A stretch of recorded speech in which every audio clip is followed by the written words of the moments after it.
Hello friends, मैं हूं नीरज सिंह और आपको इस वीडियो में बताऊंगा कि एचएससी 12 बोर्ड के तरफ से दोस्तों आपको फिजिक्स का जो क्वेश्चन बैंक मिला है उसके न्यूमेरिकल्स और एमसीक्यू का सॉल्यूशन क्या है। मतलब मैं पूरे न्यूमेरिकल सीरीज दोस्तों आपको कराने वाला हूं, लेकिन आपको मैं बता दूं कि अगर आप 12th साइंस बोर्ड का एग्जाम दे रहे हैं इस साल दोस्तों, तो फिजिक्स और मैथ्स में मोस्ट 99.9% एक्यूरेट क्वेश्चंस क्या आ सकते हैं ये दोस्तों फ्रीली आप पा सकते हैं हमारे MID Pro ऐप पर।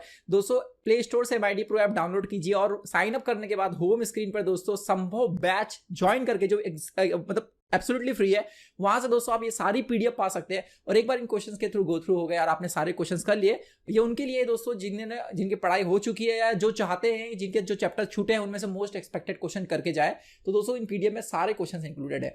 तो आइए दोस्तों वीडियो की शुरुआत करता हूं। आपको मैं इस वीडियो में कराने वाला हूं क्वेश्चन बैंक में दिए गए एमसीक्यू एंड न्यूमेरिकल को। दोस्तों इस वीडियो में हम एसी सर्किट चैप्टर को करेंगे और आने वाले वीडियोस में रिमेनिंग चैप्टर्स को भी करेंगे।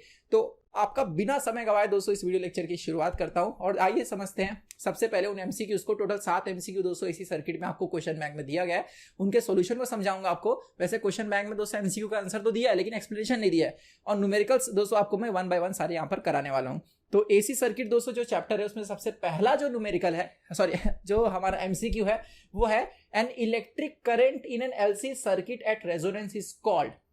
अब देखिएगा दोस्तों, अगर इलेक्ट्रिक करंट है एलसी सर्किट में बात चालू है, अगर मेरे पास कोई भी प्योरली ऐसा कोई सर्किट हो, रेजोनेंस को साइड में रखो, अगर कोई भी ऐसा सर्किट हो जिसमें एल और सी सिर्फ हो, यानी जिसके अंदर रेजिस्टेंस नाम की चीज ना हो, तो दोस्तों वहां पर जो करंट है वो कोई भी पावर कंज्यूम करता नहीं है। और दोस्तों ऐसे केस में जो करंट होता है दोस्तों उसको वेटलेस करंट कहते हैं। क्या कहते हैं? Wattless current. इसलिए दोस्तों अगर ऑप्शन देखिए wattless current, the displacement current, idle current, apparent current, ये सब बकवास है। इसमें सब पहला सिर्फ सही है wattless current. Okay, watt is unit of what? Power, right? तो पावर कोई कंज्यूम नहीं हो रहा इसलिए वैटलेस। ठीक है, तो आगे दोस्तों जो सेकंड है, in a series LCR circuit at resonance the applied EMF and current are. दोस्तों जब हम रेजोनेंस की बात करते हैं, सीरीज रेजोनेंस की, तो दोस्तों जब हम लोग रेजोनेंस की बात करें इन जनरल, तो करंट और जो वोल्टेज है दोस्तों वो दोनों फेज में आते हैं, उनके बीच में कोई भी दोस्तों फेज एंगल होता नहीं है।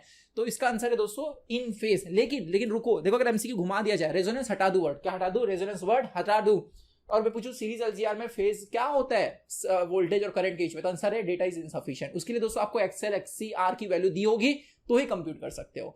ठीक है, सो आई होप आपको समझ में आया। सो नेक्स्ट दोस्तों आते हैं अगला जो क्वेश्चन है, इसके अंदर हमें तीसरे क्वेश्चन में बोला गया है series LCR resonant circuit is used as. दोस्तों सीरीज एलसीआर जो है ये एक्सेप्टर सर्किट होता है, एन नंबर ऑफ फ्रीक्वेंसी में से किसी एक फ्रीक्वेंसी को एक्सेप्ट करने के लिए इसका यूज होता है।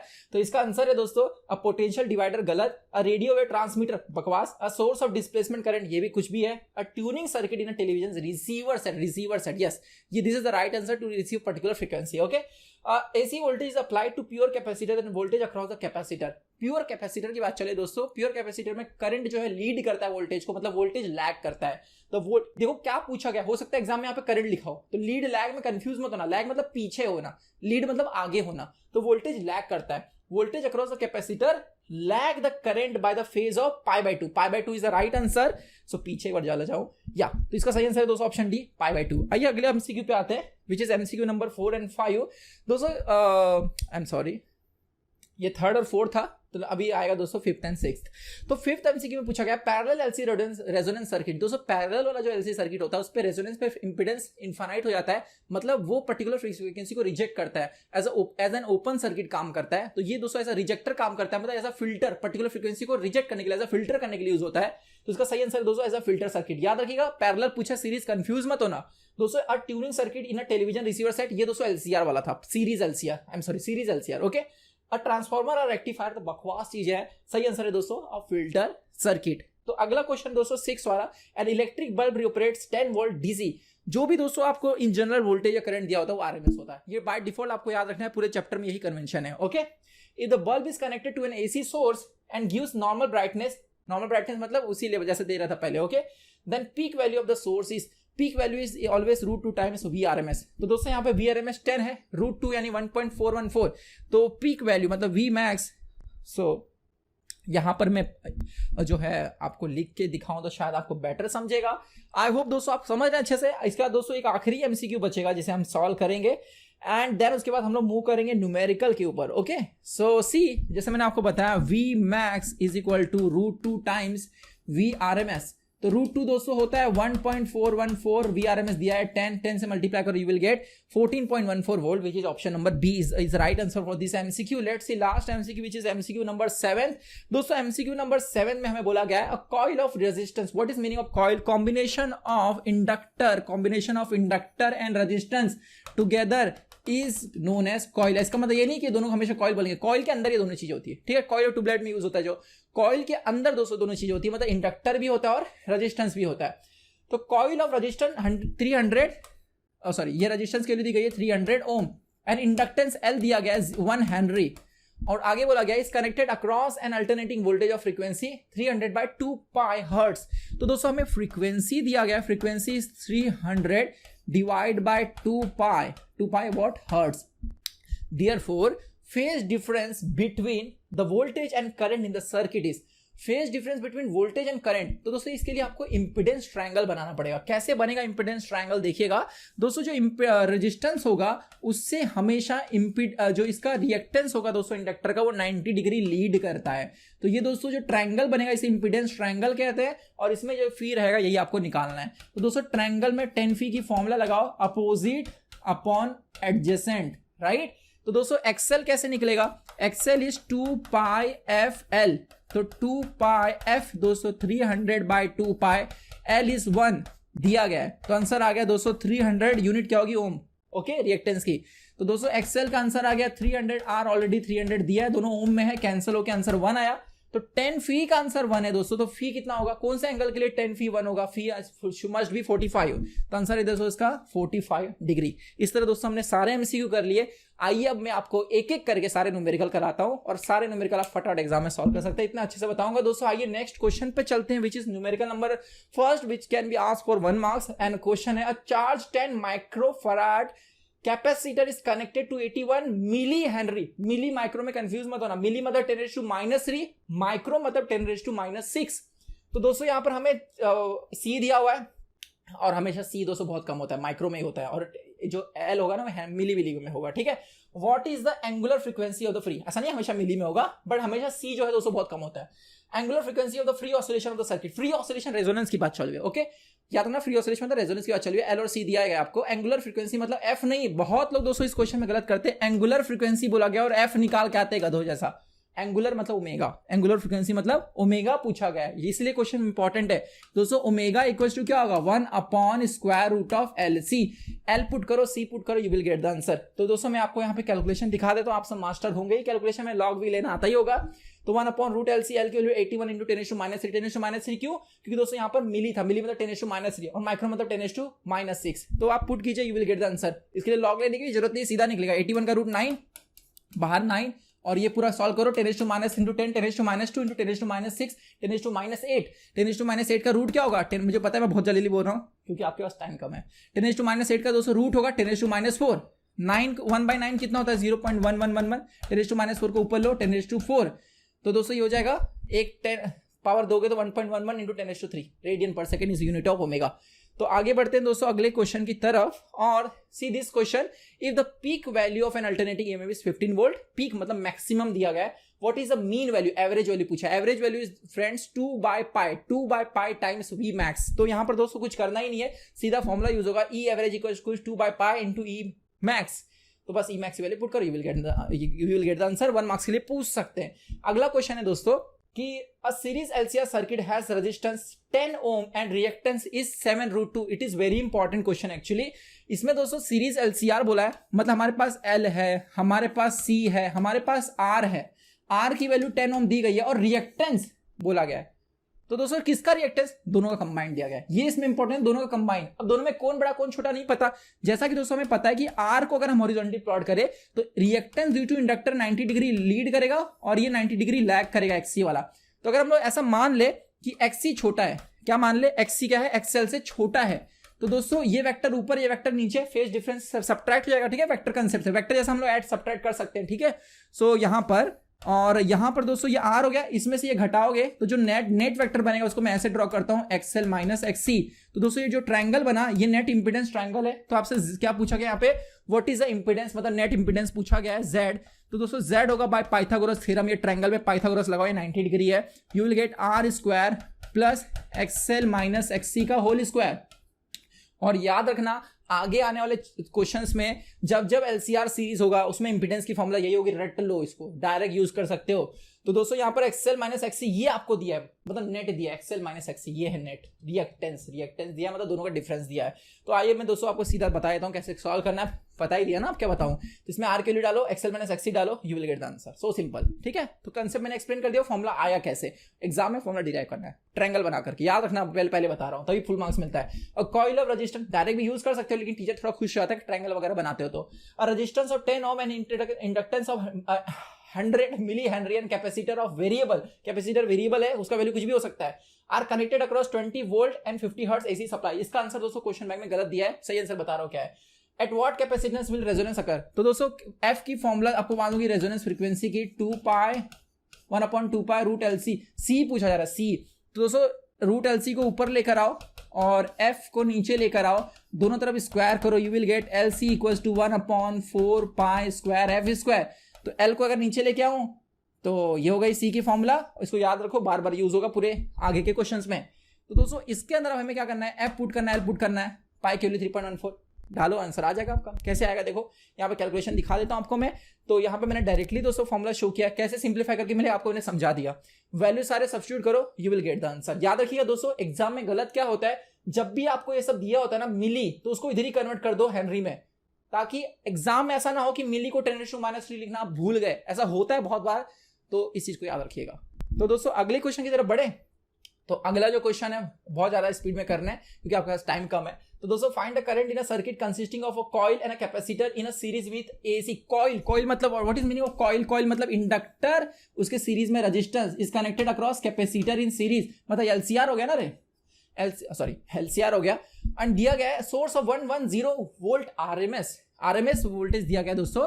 एंड व्हाट इज आस्किंग, यहां पर क्या पूछा गया दोस्तों, find a current in a circuit. तो कौन सा current, by default RMS current की बात चलिए। तो आई आरएमएस क्या होगा दोस्तों, V RMS upon Z. I RMS क्या होगा, I RMS will be equals to V RMS divide by Z. V RMS is given to you 110 volt and Z कैसे निकलेगा, अभी मैंने आपको बताया अगर एलसीआर सीरीज हो तो दोस्तों उसके अंदर जेड की फॉर्मूला होती है R square plus XL minus XC का होल स्क्वायर। एक्सएल एक्ससी कैसे निकलेगा, तो दोस्तों एक्सएल की फॉर्मूला है 2 पाई एफ एल और एक्ससी की फॉर्मूला है 1/2 पाई एफ सी। बस एल और सी तो दिया ही हुआ है यहाँ पर, है ना, इंडक्टेंस दिया हुआ है और कैपेसिटेंस भी दिया हुआ है, पुट करो, ये दोनों निकल गए, यहाँ पे सब्स्टिट्यूट करो, आर भी दिया हुआ है 50 ओम, जेड निकल गया, पुट करो, you will get the R. So मतलब वेरी इजी क्वेश्चन। तो यहाँ पे दोस्तों मैं कैलकुलेशन आपको दिखा देता हूँ, सी ये 4 फॉर्मूला यूज होगा। और याद रखिएगा जब भी दोस्तों आपको कुछ मिली माइक्रो सब दिया है तो आप डेटा पहले कन्वर्ट कर लो। तो पहले एक्सएल निकाला, फिर एक्ससी निकाला, फिर उसके बाद जेड निकाला पुट करके यहाँ पर, देन उसके बाद दोस्तों वी अपॉन जेड निकल गया करंट। So easy. सो दोस्तों अगले क्वेश्चन की तरफ बढ़ते हैं। A 0.5 microfarad capacitor is discharge through a 10 milli henry inductor, 10 milli मतलब 10⁻⁻3। Find the frequency of discharge, frequency of discharge resonance की बात चल रही है, एल और सी दिया गया है, F equals to 1/2 pi square root of L C. Directly दिखा देता दोस्तों इसमें क्या समझाने लगे, देखो बार बार वही क्वेश्चन पूछा जा रहा है, घुमा फिरा के एल और सी की वैल्यू पुट करो, you will get the answer. अगले क्वेश्चन की तरफ बढ़ते हैं। What is the capacitive reactance of capacitor of 5 microfarad at frequency 50 hertz and 20 kilohertz, kilo मतलब 10⁻3। तो दोस्तों यहाँ पर capacitive reactance of capacitor of 5 microfarad, what is capacitive reactance of capacitor of 5 microfarad. Capacitive reactance मतलब दोस्तों पूछा जा रहा है एक्ससी, एक्ससी क्या होता है 1/2 पाई एफ सी। तो दोस्तों यहाँ पर सी फिक्स है, 2 पाई भी फिक्स है, एफ चेंज हो रहा है। तो केस 1 में एफ पुट करेंगे 50, केस 2 में एफ पुट करेंगे 20 × 10⁻3 क्योंकि किलो है ना, यू विल गेट 2 एक्ससी। बड़ा आसान सा क्वेश्चन है, आई होप आपको समझ रहा है ना। तो इसमें 2 केस अलग अलग लेके सॉल्व करना है, 2 मार्क्स का क्वेश्चन आ सकता है ये। तो दोस्तों यहाँ पर ये फर्स्ट केस, ये सेकंड केस है, ठीक है। फॉर्मूला सेम यूज होगा, बस इसमें फ्रीक्वेंसी वाली पुट होगी 50, इसमें फ्रीक्वेंसी पुट होगी 20 × 10⁻3। आई होप आपको अच्छे से समझ में आया। नेक्स्ट भी दोस्तों सिमिलर क्वेश्चन है, इसमें instead of capacitive reactance inductive reactance पूछ रहे हैं। इंडक्टिव रिएक्टेंस का दोस्तों फॉर्मूला है 2 पाई एफ एल, राइट। दोस्तों यहाँ पर एल की वैल्यू फिक्स है, एल की वैल्यू है 10 milli henry and I think इसके पहले वाले क्वेश्चन में सी जो दिया था इट इज माइक्रोफैराड, या राइट, 10⁻⁶ या। तो इसमें दोस्तों के वही सेम 3 अलग अलग फ्रीक्वेंसी पे पूछा गया है हमें कि उसका इंडक्टिव रिएक्टेंस क्या होगा। भाई ये 3 बार फॉर्मूला यूज करना है, हर बार अलग अलग फ्रीक्वेंसी पुट करना है। इतना आसान क्वेश्चन अगर आ जाए तो वो आप बहुत लकी हो। तो देखो दोस्तों ये 3 केसेस आपको अलग अलग दिखाने हैं। तो यहाँ पे 10 मिली हेनरी का आपको एल दिया हुआ है, 3 फ्रीक्वेंसीज है, केस 1 केस 2 ऐसे केस 3 लेके सॉल्व करना है। बस एफ अलग अलग पुट करते आना, you will get this 3 answer. I hope इसमें इससे ज्यादा एक्सप्लेन करने के लिए इसमें कुछ है भी नहीं। तो थोड़े से अच्छे क्वेश्चन की तरफ बढ़े। तो देखिए दोस्तों ये एक अच्छा क्वेश्चन है जिसके अंदर हमें बोला गया है alternating EMF of 230 volt and 50 hertz. जब भी दोस्तों आपको अल्टरनेटिंग ईएमएफ दिया हो डायरेक्टली तो वो VRMS होता है, याद रखिएगा। Across a pure ohmic resistance, मतलब ये जो कनेक्ट किया गया ना एक रेजिस्टेंस का क्रॉस किया कनेक्ट किया गया, उसमें ना तो कैपेसिटर है ना तो इंडक्टर है, और रेजिस्टेंस की वैल्यू है 50 ओम, और ये जो है 230 वोल्ट सप्लाई है 50 हर्ट्ज। तो दोस्तों ये जो वोल्ट दिया गया है ना ये मैक्सिमम वोल्टेज नहीं है, आरएमएस एनालिस्ट मेंशन ना किया होगा तो आरएमएस लेना है by default. Find a current, तो करंट दोस्तों क्या होगा, बाय डिफॉल्ट कौन सा करंट पूछ रहे हैं, IRMS होगा VRMS which is 230 divide by R. यहाँ पर इंपीडेंस नेट क्या है कितना दोस्तों, आर है, राइट। तो VRMS भी दिया, आर भी दिया, तो 230 डिवाइड बाय 50 करो, you will gate 4.6। Okay, I hope आपको अच्छे से समझ में आया। तो दोस्तों इसके बाद दो है IRMS मिल गया। अब पूछा गया equation of instantaneous value of current end voltage. जब भी दोस्तों प्योरली हमारे कोई भी इन जनरल LCR अगर सर्किट किसी तरह का सर्किट हो इसमें LCR हो, तो दोस्तों करंट की जो फॉर्मूला है वो होती है I max into sine of omega T plus और माइनस फेज डिफरेंस। लेकिन दोस्तों अगर प्योरली रजिस्टिव सर्किट हो तो कोई फेज डिफरेंस नहीं आता, सिर्फ इतनी सी फॉर्मूला बनेगी। और सेम फॉर्मूला दोस्तों वोल्टेज की भी बनेगी, वोल्टेज की फॉर्मूला बनेगी V0 sign of omega T. अब I0 V0 कैसे पता चलेगा, तो I0 मतलब maximum current is √2 times RMS current, maximum voltage is √2 times जो गिव RMS वोल्टेज है। तो इसको √2 से मल्टीप्लाई करोगे दोस्तों, मैं अब करके दिखाता हूं। देखो ओमेगा क्या होता है 2 पाई एफ कितना दिया है दोस्तों 50 इंटू 100 पाई टी। तो देखो आंसर में 100 पाई टी है, ये आंसर दिया हुआ है। ओके, I0 कैसे मिलेगा हमें, ये जो दोस्तों IRMS है इसको √2 से मल्टीप्लाई करो, यू विल गेट 6.5। ओके, इसी तरह देखो यहाँ पे पहले E0 और ये निकाल दिया गया है। इसी तरह दोस्तों आप पहले जो हमारा V0 है वो निकालोगे कैसे, VRMS को √2 से मल्टीप्लाई करो, you will gate 325.27। I hope आपको अच्छे समझ में आया। बस इसमें सब्स्टिट्यूट कर दो, वही इक्वेशन हो गया instantaneous value of current end voltage का। तो ये एक थोड़ा अच्छा क्वेश्चन है जो पूछ सकते हैं एग्जाम में। एंड दोस्तों इसके बाद जो है मैं आपको अगले क्वेश्चन की तरफ लेकर चलता हूं। A radio can tune over the frequency range of portion broadcast band 800 kilohertz to 1200 kilohertz. Frequency variable है, मिनिमम 800 किलोहर्ट्ज है और मैक्सिमम 1200 किलोहर्ट्ज है।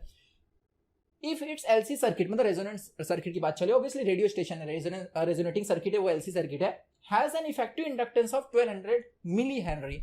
L फिक्स है 200 मिली हेनरी।